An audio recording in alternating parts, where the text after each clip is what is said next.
Seguimos en una nueva mañana en Cooperativa. Allende conocía al general Palacio. Pocos días antes le había dicho a Augusto Olivares que aquel era un hombre peligroso, que mantenía contactos estrechos con la embajada de los Estados Unidos.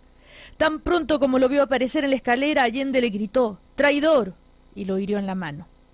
Allende murió en un intercambio de disparos con esa patrulla. Luego todos los oficiales, en un rito de casta, dispararon sobre el cuerpo. Por último, un oficial le destrozó la cara con la culata del fusil. La foto existe, la hizo el fotógrafo Juan Enrique Lira, del periódico El Mercurio, el único a quien se permitió retratar el cadáver. Estaba tan desfigurado que la señora Hortensia Allende, su esposa, le mostraron el cuerpo en el ataúd, pero no permitieron que le descubriera la cara. Esto es lo que escribe Gabriel García Márquez sobre la muerte de Salvador Allende. Escribo estas rápidas líneas, escuchen esto ahora, escribo estas rápidas líneas para mis memorias a solo 3 días de los hechos incalificables que llevaron a la muerte a mi gran compañero, el presidente Allende. Así comienza uno de los relatos, o parte del relato, de Pablo Neruda. A su asesinato, decía, se mantuvo en silencio. Fue enterrado secretamente. Solo a su viuda le fue permitido acompañar a aquel inmortal cadáver. La versión de los agresores es que hallaron su cuerpo inerte, con muestras visibles de suicidio. La versión que ha sido publicada en el extranjero es diferente. A renglón seguido del bombardeo aéreo entraron en acción los tanques, muchos tanques, a luchar intrépidamente contra un solo hombre, el presidente de la República de Chile, Salvador Allende, que los esperaba en su gabinete sin más compañía que su gran corazón envuelto en humo y llamas. Tenían que aprovechar una ocasión tan bella. Había que ametrallarlo porque jamás renunciaría a su cargo. También otro extracto entonces escrito por Pablo Neruda. 2 versiones sobre la muerte de de Salvador Allende, tanto descrita por Pablo Neruda como Gabriel García Márquez. 2 pruebas que incluyen en este libro, que se llama Allende, yo no me rendiré, nuestros invitados a esta hora, que es Luis Rabanal Cepeda, que es médico forense, y el periodista Francisco Marín Castro. ¿Cómo están? Buenas tardes. Buenas tardes. Buenas tardes, mucho gusto. Bueno, Luis Rabanal lo conozco hace muchos años. Hace unos 10 años más o menos estuvo en nuestros estudios para contarnos sobre su informe forense, donde demostraba, según él, que el presidente Allende no se había suicidado, sino que lo habían matado. Recuerdo muy bien esa mañana porque el hijo de la senadora Isabel Allende llegó hasta la radio muy molesto, muy enojado, a querer enfrentarte. Ese hijo de la senadora luego se suicidó unos años después. Luis Rabanal, ¿por qué pasan los años y tú insistes e insistes con esta versión de los hechos? Porque es una verdad científica, yo diría incontrovertible. La prueba científica que en esa época se estableció a través del primer informe de autopsia da cuenta de la existencia de lo que ya se ha señalado en forma reiterada, de un orificio redondeado de salida en la parte posterior del cráneo, que es típica y concordante con un disparo por arma de bajo calibre. Sí. Y esa prueba científica, sumado a lo que se hizo el año 2011, ha tomado aún mayor fuerza desde el punto de vista de la prueba pericial, concretamente a través de los estudios de residuos de pólvora que practicó en el año 2011 la PDI, y en tiempo reciente la acreditación internacional, porque uno dice, bueno, acá en Chile, ¿quién ha controvertido el informe forense? Absolutamente nadie de mis pares, y a nivel internacional ha tenido un amplio reconocimiento en otras esferas dentro del ámbito forense. Es más, hay unas palabras del juez Guzmán que pueden dar cuenta de cómo reconoce él tu prestigio o credibilidad en tanto como médico forense, porque dice: las pericias del doctor Rabanal significaron un importante aporte profesional, toda vez que contribuyeron a esclarecer las causas y características de numerosas lesiones que fueran causas directas e inmediatas de las muertes de numerosas víctimas en los procesos que debí investigar. Y además acá se cuenta, ustedes relatan los otros casos en que te ha tocado participar, ¿no es cierto? Como el de Rodrigo Anfrus, José Toá, Pablo Neruda incluso. Sin embargo, la familia insiste en no creer esta versión tuya. Es más, en varios momentos se reaccionó de forma molesta por parte de la familia el hecho que tú insistas con que no fue un suicidio, sino que lo mataron. ¿Cómo te explicas por qué la familia estaría tan reacia a, no sé, a darte crédito? En realidad escapa a la lógica, digamos, si uno lo piensa desde el punto de vista del interés que tiene cualquiera por resolver una causa de muerte, en este caso de un familiar directo. Pero yo diría que pasa el tema de Salvador Allende está por encima de la familia. Allende es una figura universal, es una figura que le pertenece a la historia de Chile y en ese contexto yo diría que desde el punto de vista científico no tiene ninguna relevancia, salvo por el respeto que uno le tiene a los familiares. Y fue así como se les manifestó cuando se elaboró el primer informe. Sí. Por lo tanto, yo diría que la opinión de ellos es una opinión, ya es respetable, pero esto está fuera de ese contexto, o sea, es una investigación científica. Sí, está bien, pero me imagino que ustedes tienen alguna postura para explicarse por qué la familia se niega, y además que no solamente la familia se niega, recordemos que hubo una exhumación del cadáver en el año 2011, se vuelve a hacer la investigación y se vuelve a decir no lo mataron, fue un suicidio. A ver, Francisco Marín, el periodista también coautor de este libro. Bueno, yo me hago la misma pregunta en realidad, porque en general todas las veces que uno va a medios de comunicación, que no son tantas tampoco, siempre nos hacen la misma pregunta, entonces, y en todas partes, en todos los foros, y bueno, yo me pregunto también muchas otras cosas, o sea, ¿por qué en 1990 cuando se hace la exhumación, la primera exhumación para hacer el funeral oficial, el funeral de Estado del 4 de septiembre de 1990, entonces en los días previos, el 17 de agosto de 1990, la familia autorizó una exhumación fuera de toda, digamos, regla legal, así sin ninguna orden judicial, en una, digamos, operación, podríamos decirlo así, que fue dirigida por una persona que hoy día está siendo muy cuestionada por... ¿Quién? Enrique Correa. Enrique Correa fue quien dirigió a medianoche del 17 de agosto de 1990, y hay fotos, dirigió esta exhumación de Allende que fue realizada fuera de toda norma, sin ningún cuidado. Hay declaraciones de 3 panteoneros en el expediente de la causa judicial y también de un camarógrafo, Pablo Salas, yo entrevisté, que señalan que en esa exhumación donde se cambiaron los restos de la urna, toda desvencijada y rota que habían enterrado en 1973 al presidente Allende, a una urna que estuviera a la altura de un funeral de Estado. Bueno, en ese operativo, digámoslo así, se perdieron gran cantidad de fragmentos óseos, de restos de ropa del presidente Allende, y eso lo declaran 3 panteoneros y además el camarógrafo Pablo Salas.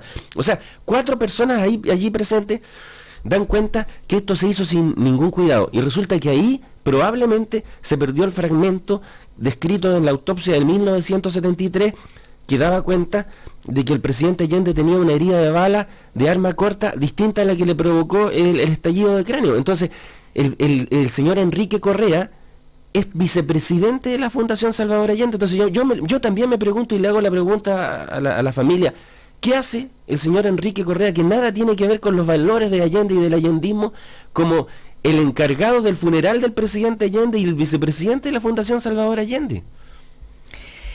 Esa es una de tus pruebas, ¿no es cierto? Que tú pones como pruebas, mejor dicho. También en el libro, en la introducción se puede leer: el simple sentido común hace pensar que si efectivamente Allende se suicidó, la Junta Militar habría hecho todo lo posible por transparentar lo sucedido con el fin que nadie siquiera sospechara que ésta estuvo detrás de su muerte.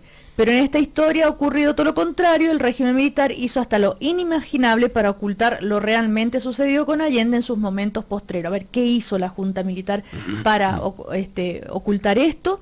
¿Y por qué a la Junta Militar no le convendría, digamos, decir que lo mataron, que murió ahí peleando?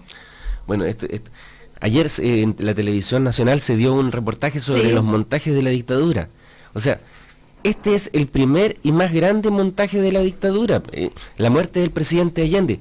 La dictadura, la Junta Militar, recién, digamos, asumiendo el poder en forma ilícita, señala que el presidente Allende se rindió y se suicidó. Pero nada de la evidencia histórica y forense da cuenta de eso.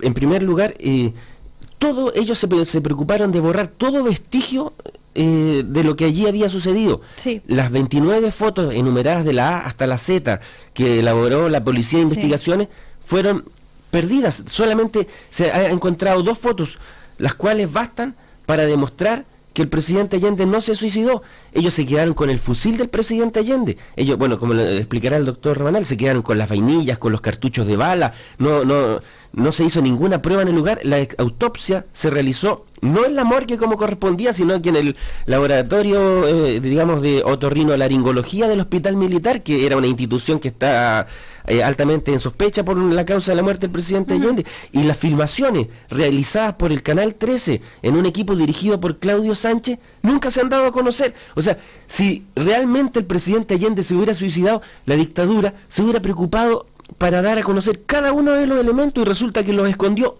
todos. Estamos conversando con los autores del libro Allende, yo no me rendiré, que es la segunda edición, la investigación histórica y forense que descarta el suicidio. Luis Rabanal, médico forense, Francisco Marín Castro, que es periodista, y los autores de este libro.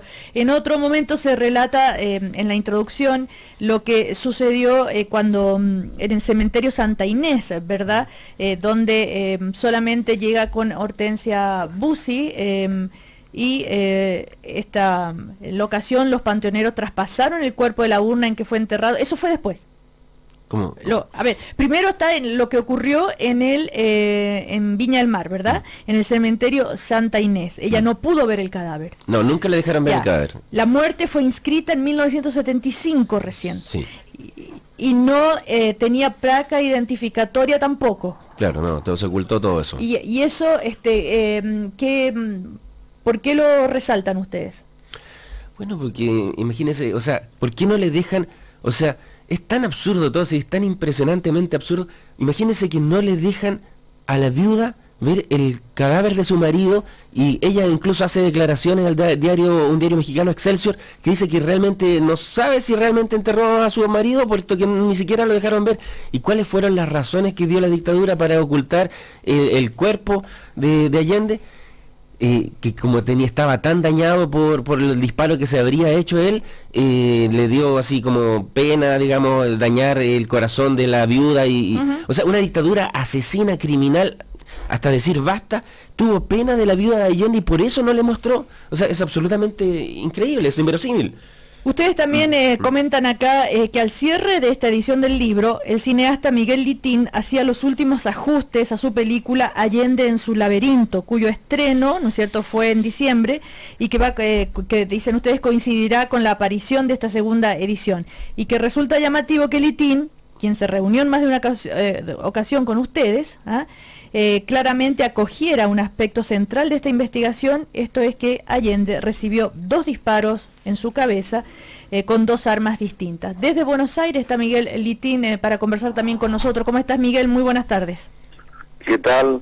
¿Cómo estás? Muy bien, acá te habla Cecilia, estamos con Luis Rabanal. ¿Qué tal, Cecilia? ¿Cómo estás? ¿Cómo estás tú? Muy bien, gracias, y gracias por atender nuestro llamado, Miguel. Estamos con Luis Rabanal y Francisco Marinco a propósito de este libro, la segunda edición de Allende, yo no me rendiré, un tema que ya hemos conversado nosotros también a propósito de tu película, sobre la idea de que Allende no se suicidó, sino que lo mataron. Una hipótesis que tú también adhieres, ¿verdad? Absolutamente, yo lo he planteado desde hace muchos años, y nunca he afirmado que Allende se ha suicidado. Yo siempre he afirmado, y a ti te consta que he dicho que fue asesinado. Ahora, recuerdo cuando conversamos la última vez a propósito de la película, tú contabas algo que había ocurrido. ¿Qué pasó en un momento cuando se hace el traslado del cuerpo de Allende? ¿Qué viste tú? Bueno, eso vi claramente que habían cambiado el cuerpo, que lo habían cambiado en el camino, que fue trasladado de un furgón a otro, y el furgón que llevaba el cadáver verdadero de Allende escapó. Y allí, en esa fila de personas que había, es decir, la fila de autos que estaba detrás, habían connotadas personalidades del ámbito político del país. inclusive el ministro del Interior de la época, quien vio, porque tenía medio cuerpo fuera del auto cuando se estaba produciendo ese cambio, y nosotros se lo advertimos, se lo dijimos a la gente que estaba abajo, y eso quedó en un misterio total y absoluto hasta hoy. Miguel Litín, ¿podría... Como ha sido todo Claro. lo que respecta a Allende es realmente un misterio, Miguel, no hay duda. pero podrías describir bien, a ver, ¿qué hacías tú? ¿En qué lugar estabas, de qué lugar estabas hablando esta escena que tuviste? Recordemos. Bueno, estábamos en el traslado del cadáver del presidente Allende ¿Dónde? desde Valparaíso, desde Viña del Mar a Santiago. Estábamos en la carretera. El año en que se produjo el traslado. El 4 de septiembre de 1990. Sí, el 4 de septiembre del 70. Y 90. Estábamos, 90. Estábamos, sí. Bueno, que estoy aquí yo en medio de una conferencia, que la cual estoy dando, entonces... Perdón, que Miguel, se me siga. escapan los datos específicos y concretos. Entonces, en la carretera, pues en la carretera de pronto el carro que llevaba el féretro del presidente, pues tomó mucha distancia de la comitiva oficial, y nosotros, pues que íbamos en un carro donde iba Pablo Salas también, Kovacevic también el cineasta, logramos salir detrás del carro donde iba el cadáver del presidente, y entonces adelantarnos a la comitiva oficial, y cuando llegamos a un punto de la carretera habían dos carros exactamente iguales, y en uno de ellos supuestamente estaba el féretro del presidente. De pronto uno de ellos tomó distancia y escapó. No lo pudimos seguir porque se interpusieron las fuerzas de carabineros y del ejército, que ese día habían tomado prácticamente toda la carretera como si fuera una operación de guerra. Helicópteros, carros militares, carabineros, etcétera. Todo esto era una operación prácticamente de guerra en la que se estableció para el traslado del presidente. Ahora, habían allí connotadas personalidades. ¿Cómo quiénes? Oficiales. Bueno, entiendo que era el subsecretario del Interior en ese momento, estaba el ministro del Interior. ¿Quién era? No lo recuerdo. Kraus. Ujú. Kraus.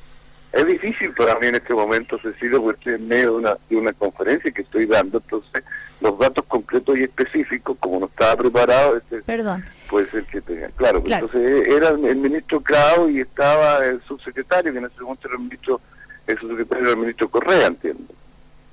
Por ejemplo, estaba toda la comitiva. Era vocero de gobierno, Correa, sí. Era vocero del gobierno, bueno.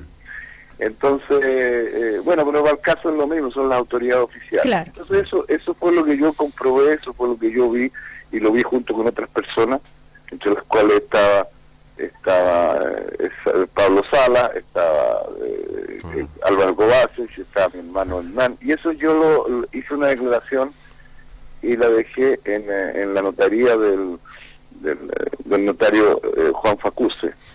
Hola Miguel, aquí Francisco Marín. Hola, ¿qué tal, Pancho? Acá estamos, sí, estamos comentando justamente que... Bueno, Allende no se rinde, ya veo, ni tampoco sus escuderos más leales. Gracias, Miguel. Estamos comentando justamente la importancia que tuvo el funeral oficial de 1990 para construir la versión del suicidio, puesto que antes que de eso la izquierda y la propia familia se había aferrado a la tesis del asesinato. Entonces este funeral como que cambió un poquito la historia y yo creo que tiene que ver... A ver, pero sí, pero lo que quería preguntarle, ¿ustedes sabían esta versión de Miguel Litín? Sí, yo la consigné en un reportaje... ¿Por qué no está en el libro? Que justo cuando él nos la contó, ya estaba en el cierre de edición, pero yo la puse en un reportaje que hice sobre el tema. Aquí apareció en el Ciudadano. Ya, y los jueces que investigan el caso... Cecilia, a mí me parece que llevar este caso...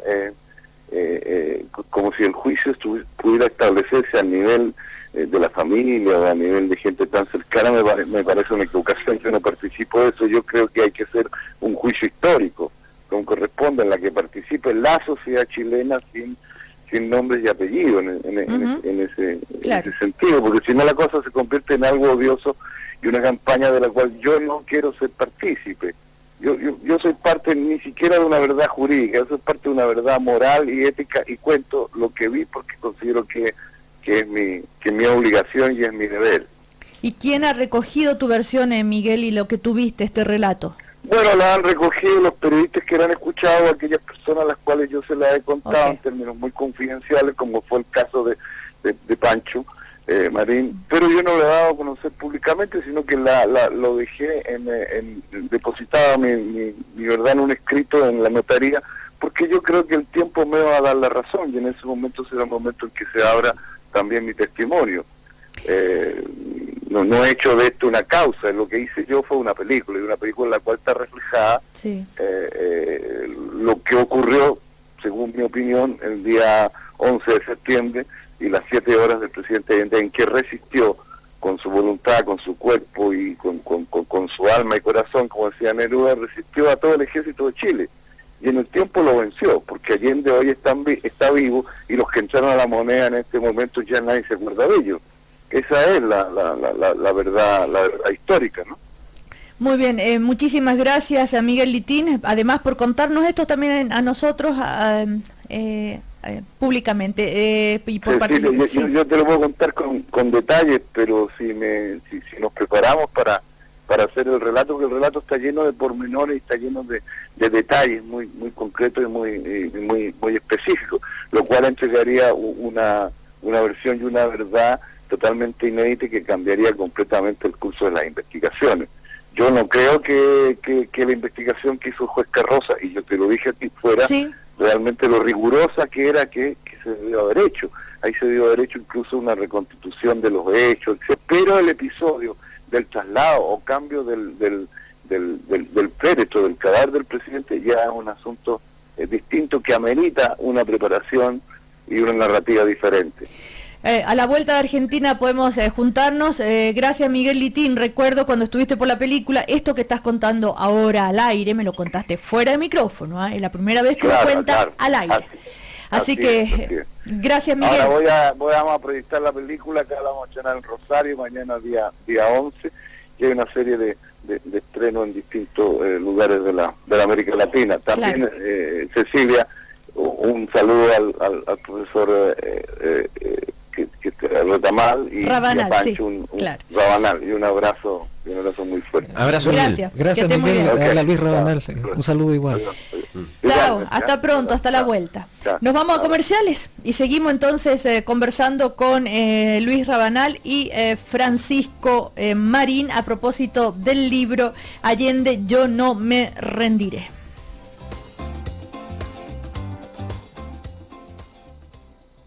Escucho a la cooperativa porque dice la verdad. Cooperativa, la verdad como la queremos escuchar.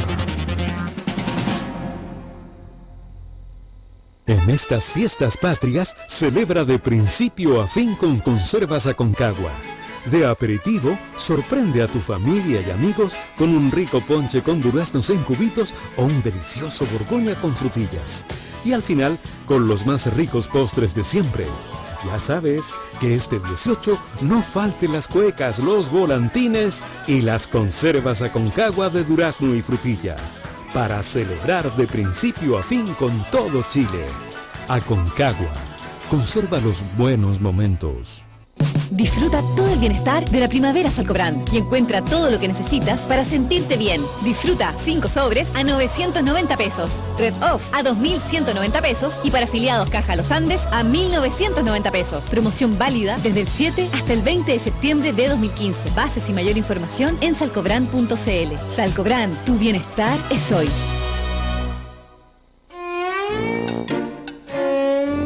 ¿Sabías que el cansancio frecuente puede deberse a la falta de vitaminas?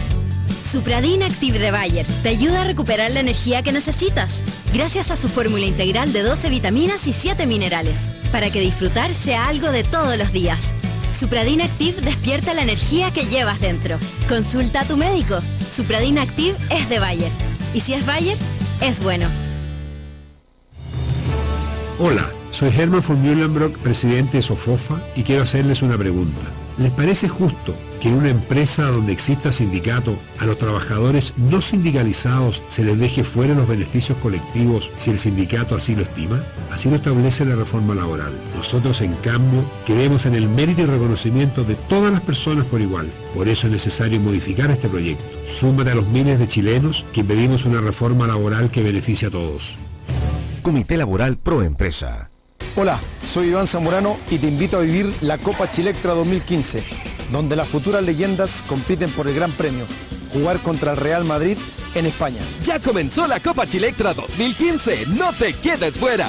Patrocinan Fundación Iván Zamorano, UNICEF, Senda y Carabineros de Chile. Auspician Mitre, Gatorade y Expo F11. Medios asociados La Tercera, La Cuarta y La Hora. Invitan Radio Cooperativa y Chilectra. Infórmate en copachilectra.cl. Puedes ir a la cocina y hacer guerra de harina con tus hermanos y ser seco. O puedes ir a la cocina y hacer galletas con tu mamá y ser seco también. Ser seco se lleva adentro, porque ahora tienes el nuevo yogur Pote Kids Column Defensas, que une todo lo rico del yogur y todo lo bueno y poderoso de los probióticos. Kids Column, saludable y natural, hecho para niños. Kids Column.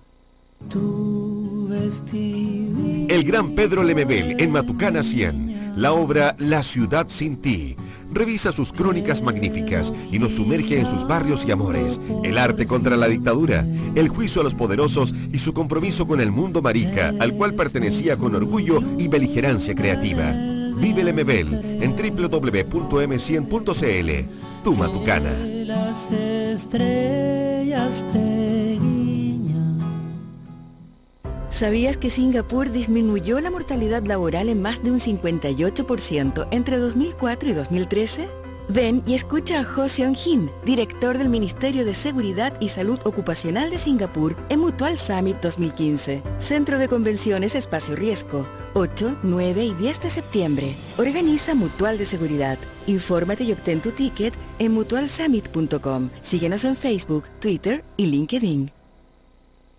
Comenzó la primavera, ay, comenzó el amor. Te llevaré a la montaña, cruzaremos ríos, te llevaré al mar, mojaremos los pies en la orilla. Oh, la primavera, hoy te llevaré hasta el fin del mundo. Pero todo en un Kia. Disfruta primaverano de Kia, con bonos de hasta 1.300.000 pesos. Sorpréndete con los modelos Morning, Río 4, Río 5 y Sportage a precios increíbles. Términos y condiciones en kia.cl. Kia, the power to surprise. Kia Chile, una empresa indumotora. Porque la construcción de ciudades nace de un trabajo colaborativo, te invitamos a participar del concurso Plan Maestro Urbano Habitacional La Pampa de Alto Hospicio. Pueden participar arquitectos chilenos o extranjeros y escuelas de arquitectura. Infórmate y descarga las bases en www.mimbu.cl. Recuerda, tienes hasta el 6 de noviembre para enviar tus propuestas. Ministerio de Vivienda y Urbanismo, Gobierno de Chile. Puedes trabajar en Chile o trabajar para Chile. Desde el año 2003, la Alta Dirección Pública ha convocado a profesionales con alto compromiso y capacidad de gestión para trabajar en el Estado. A través de concursos públicos, buscamos a los mejores para contribuir al crecimiento y desarrollo del país. Infórmate y postula en serviciocivil.cl. Alta Dirección Pública. Líderes para un Chile mejor. Restaurante y Centro de Eventos La Carreta. Más de 40 años uniendo a todos los chilenos con las más exquisitas carnes y tragos a su elección. Amplios comedores para que usted disfrute del mejor ambiente junto a su familia y amigos. Restaurante y Centro de Eventos La Carreta. Tradición y sabor a su servicio. Le esperamos en Camino Melipilla 601, kilómetro 21, Padre Hurtado. Reservas al 22 811 4313 o en www.carreta.cl.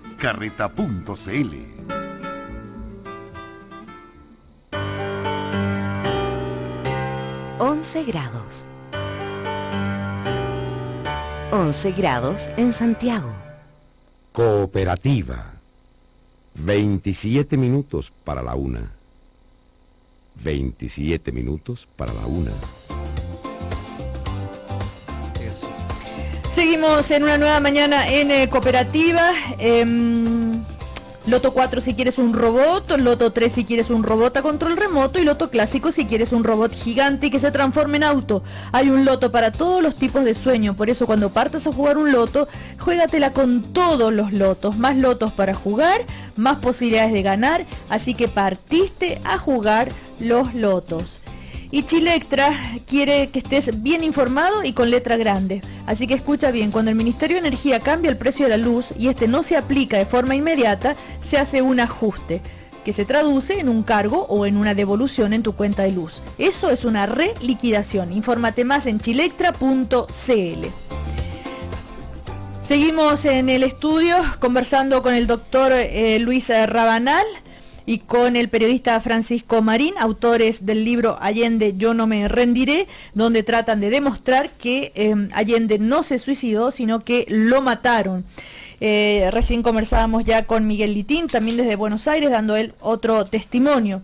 ¿Qué pasó el día que se realiza la exhumación, ¿no es cierto?, del cadáver, después que se reabre el caso? Recordemos que el caso se reabrió en el 2011, se realiza la exhumación ahí en el cementerio, esto fue el 23 de mayo del 2011, y estaba toda la familia, pero después de esa exhumación se vuelve a la misma conclusión, que se suicidó. Sin embargo, hay una versión que usted le llama la sobrina disidente de Ana María Bussi. Cuéntenla. Bueno, se piensa que toda la familia Allende estuvo, digamos, de acuerdo con la tesis del suicidio.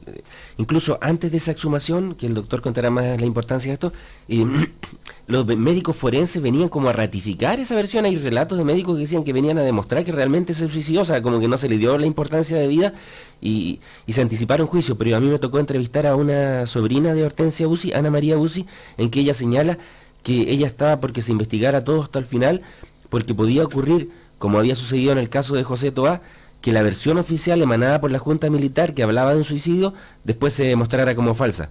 Pero los argumentos forenses, usted, doctor... Sí, el tema forense fundamental de lo que sí es concreto del año 2011, es que cerca del 50% del cráneo de Salvador Allende no fue recuperado, incluyendo el elemento de capital importancia que era el fragmento que contenía el orificio de bala. Y entonces, eso, si no fue recuperado, ¿cómo pudiste tú determinar que hubo...? Porque está descrito en el primer informe. La respuesta es a la inversa. ¿Cómo pudo el Servicio Médico Legal o los peritos del Servicio Médico Legal determinar o excluir la existencia de un disparo previo que fue descrito en la primera autopsia y no fue hallado en la segunda porque faltaba ese fragmento? Prácticamente toda la parte posterior de la bóveda del cráneo, gran parte de la cara estaba ausente. Pero puede haber sido un informe mal hecho, malo, mentiroso. Aparecen las descripciones y hay concordancia con los registros, algunos de los videos de donde se aparece el cráneo, digamos la cara, la zona facial de Allende, con impactos, digamos, en la zona periorbitaria, múltiples heridas. Y el peritaje del doctor Grana Tobar. Y por supuesto, el peritaje oficial, que uno obviamente se cuestiona, pero la prueba capital, que fue justamente el argumento por el cual se exhuma, porque hay un informe previo de un perito del médico legal que plantea la posibilidad de que, digamos, con la tesis que yo señalé respecto a la existencia de dos disparos por armas distintas. Y eso finalmente desaparece de todo el análisis, simplemente aparece a pie de página en una de las tantas hojas del informe pericial, pero nunca se aborda ese tema y se llega a una conclusión que va incluso contra un análisis común. Claro, pero tengamos en cuenta que esa versión o esa, ¿no es cierto?, decir que una lesión perforante de la cabeza por proyectil de arma de fuego de alta velocidad a contacto, afirmándose que la definición médico-legal de la muerte es un suicidio, ¿no es cierto?, eso es lo que informa. Este informe fue difundido públicamente por el director del Servicio Médico Legal, Patricio Busto, que es un connotado médico forense. ¿Cómo pueden poner ustedes en duda Bueno, en primer lugar, Patricio Busto? Primero tengo que señalar que no es médico forense. Bueno, es un connotado director administrativo, digamos, que tiene una función administrativa dentro del Pero conoce mucho el tema y es... No, yo diría que no. Ahí voy a controvertir absolutamente. ¿En serio? En serio. Él no practica autopsia, no es experto en materia de autopsia, y lo que se está controvertiendo no es la persona, ni el director, ni el perito que hace el informe, sino la prueba científica. ¿Cómo puede, por ejemplo, si hablamos de lógica básica, ¿Cómo puede establecerse que se trata de un suicidio si nunca se hizo en el año 2011 reconstitución del sitio del suceso? Nunca se encontraron los proyectiles que causaron las lesiones, nunca se encontró el arma causante y se asume que fue un AK-47. ¿Ya? Se asume una serie de elementos y se descartan otros en forma arbitraria. Eso no tiene, digamos, sustento científico. Y lo recoge justamente todo ese cuestionamiento del ministro Dolmetsch, que es el voto disidente en la sentencia definitiva en esta causa. Ahora, está un testimonio interesante, que es el sobrino del general Palacio, Dagoberto Palacios, que dice: mi tío el general nos contó que él le dio un tiro de gracia a Salvador Allende. Es una familia que proviene de la zona del Maule. Bueno, en fin, y ustedes cuentan un poco la historia, está el testimonio de él. A ver, ¿por qué tanta credibilidad y tanta importancia de este testimonio? Podría estar inventando, mi tío me contó esto, lo otro. Bueno, en el expediente de la causa y en la historia de este caso, hay un montón de testimonios que apuntan a que el presidente Allende fue asesinado e incluso se citan nombres. En primer lugar, quisiera decir que el fiscal Eugene Proper, que investigó el asesinato de Orlando Letelier, que fue perpetrado en septiembre del 76 en Washington, él escribió el libro Laberinto, y allí señala que dos fuentes confiables le dieron a conocer a él incluso el nombre de la persona que acribilló a Allende, porque entonces Allende habría sido acribillado y rematado. Esa es como la evidencia que más o menos recoge nuestra investigación. Entonces, el nombre de esa persona, que se lo habría dado el jefe del FBI en Argentina, yo entrevisté a John Dinges, que fue corresponsal de Washington Post en Chile en esos años, él también me dijo que esta persona, el jefe del FBI en la Argentina, que es Scherrer, de apellido Scherrer, le dijo que el autor del acribillamiento al presidente Allende fue el oficial René Riveros. Resulta que en la investigación judicial llevada a cabo por el ministro Carroza se entrevista a René Riveros. Él pertenecía a la escuela, digamos, de infantería de San Bernardo, y que participó del golpe militar. Y él dijo que el 11 de septiembre él fue a la escuela militar a practicar para un campeonato de pentatlón, de atletismo, que participaba el ejército, y que ahí se enteró de que había un golpe militar, una acción militar y qué sé yo, y que no participó del asalto a la moneda en ningún caso. Entonces, bueno, y hay dos testimonios que nosotros incluimos en nuestro libro que dan cuenta que habría sido, y nosotros no lo aseguramos porque esta cuestión no es que nosotros nos casamos con historia, pero creemos que debió ser investigado y creemos que calza exactamente con la evidencia forense. ¿Cuáles son los dos forense. testimonios? ¿El de Palacio? Sí, los testimonios apuntan al general Palacio, sí. Coincidentemente apuntan al general Palacios como el autor del tiro de gracia al presidente Allende. Pero eso lo cuenta el sobrino y... Eso lo cuenta el sobrino y el poeta Julio Araya, que vive en Milán, a que su papá, como yo pude comprobar, pertenecía al mismo mundo social que el general Javier Palacios, que se conocían, que eran muy íntimos amigos. Y entonces, ¿cuáles son las versiones coincidentes? El sobrino Dagoberto Palacios dice que en una cena, después de un partido en el Estadio Nacional en febrero de 1977, en que la selección chilena enfrentó a Flamengo de Brasil, se fueron a comer a un restaurante de la calle Cuevas de Santiago, que era propiedad de otro tío de Dagoberto Palacio, de apellido también Palacio. En esa circunstancia, en que habían altos oficiales del ejército, entre ellos, bueno, disculpe, olvido los nombres exactamente, pero en el libro están, el general Palacios contó, pues le preguntaron, ¿qué pasó ese 11 de septiembre con Allende? Y él ahí confesó que él le dio el tiro de gracia a Allende, y ahí todos se quedaron sorprendidos porque no pensaron que él iba a dar una declaración así, y ahí como cambiaron de tema y todo.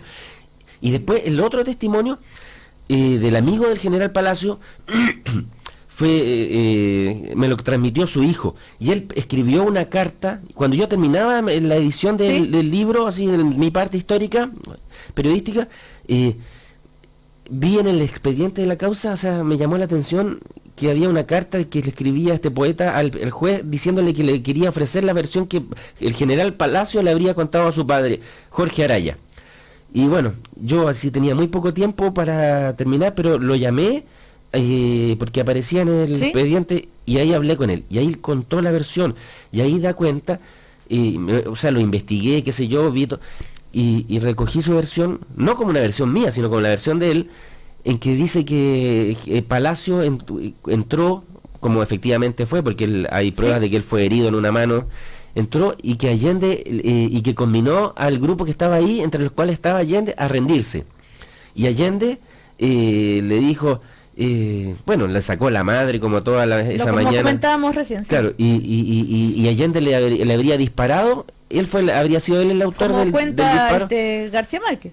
Claro, justamente parecía García Márquez. Y ahí habrían acribillado a Allende. Y en ese momento Palacio se acerca y al grupo de cadáveres que había, de cuerpos que estaban ahí, digamos, de gente agonizante, y entre los cadáveres le llamó la atención uno que tenía un reloj muy fino. Y le sacó el casco, la máscara de gases, y ahí constató que era el presidente Allende. Entonces sacó su arma de ordenanza y le disparó.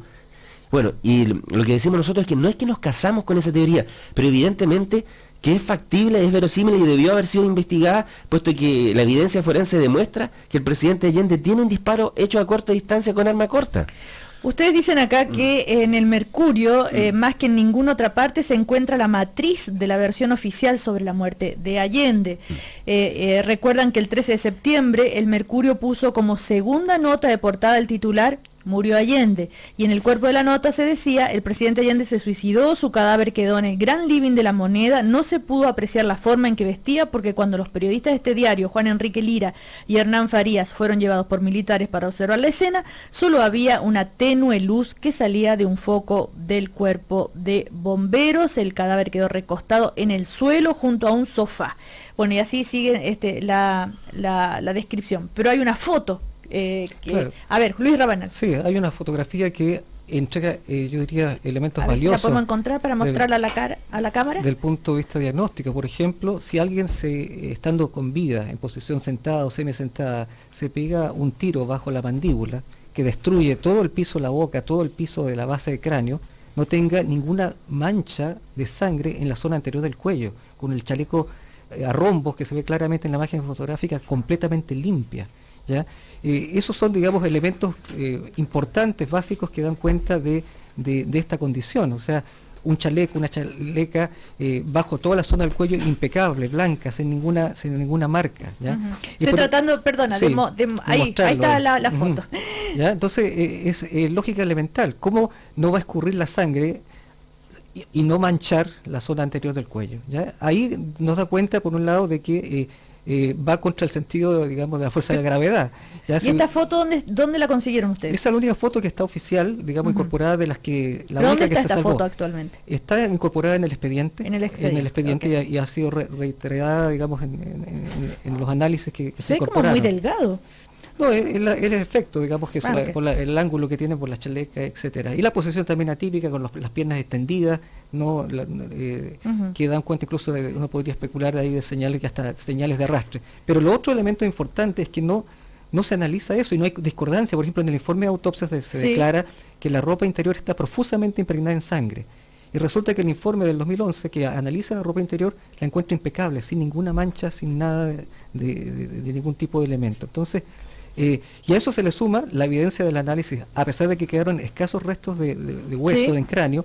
El análisis químico del 2011 revela que la mayor concentración de residuos de pólvora ya se encuentra en la zona periorbitaria. Y eso es concordante, como lo señala el informe pericial, el primer informe pericial de ese perito, que indica que corresponde a un disparo efectuado a corta distancia. Al día siguiente, al poco tiempo, lo modifica y cambia por una afirmación bastante ambigua que dice es concordante con trayecto de proyectil. Claro. Estamos conversando con el médico forense Luis Rabanal, con el periodista Francisco Marín, autores del libro Allende, yo no me rendiré. Entonces, en conclusión, acá hay un montón de datos que ustedes dicen, queremos al menos que se investiguen bien. Y usted dice, el juez Carroza no lo hizo rigurosamente. O sea, el juez Carroza dejó fuera cantidad. ¿Pero por qué lo haría? O sea, es que nosotros, el tema no es cuestionarnos por qué. Pero nosotros, le han preguntado a él, han tratado de hablar con él. Lo que concretamente lo que se solicitó a través del abogado Roberto Celedón en numerosos escritos, una serie de diligencias que respecto del punto de vista forense, por ejemplo, que solicitó que se hiciera estudio de vitalidad de las fracturas del cráneo, porque podía haber sido un estallido post-mortem, etcétera. Y ese tipo de solicitudes fueron absolutamente denegadas por el magistrado. No podemos responder, digamos, por cuáles son los motivos, pero hay una serie de vacíos del punto de vista médico forense que no fueron, digamos, respondidas y no fueron analizadas, incluyendo curiosamente la declaración que cuando se le interroga al único sobreviviente, me refiero que practicó la autopsia, al doctor José Luis Vázquez Fernández, que hace pocos días falleció, en esa oportunidad que era, yo diría, la oportunidad de oro que tenía el ministro para recoger datos respecto a este orificio de bala, no le consulta absolutamente nada en su declaración respecto a ese elemento de tanta importancia. Simplemente es casi una declaración que cumple con un mero trámite de que reconozca el informe de autopsia y listo. O sea, sin duda, dejando de lado el tema judicial, del punto de vista científico, del punto de vista médico forense, la investigación fue incompleta, insuficiente y no sustenta el diagnóstico oficial. Bueno, esta vez este es el relato.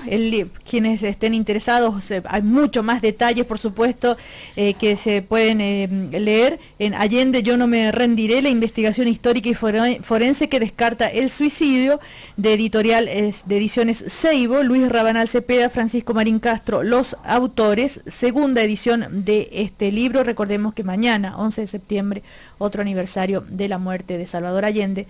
Por eso esta invitación a ustedes. Que les vaya muy bien. Hasta la próxima, si hay más novedades. Muchas gracias por la invitación, que estén muy bien. Antes de despedirnos, otro tema, tengo que dar los ganadores del premio La Memoria del Agua, ganadores del concurso relativo a la película Memoria del Agua. Participaron muchísimas personas.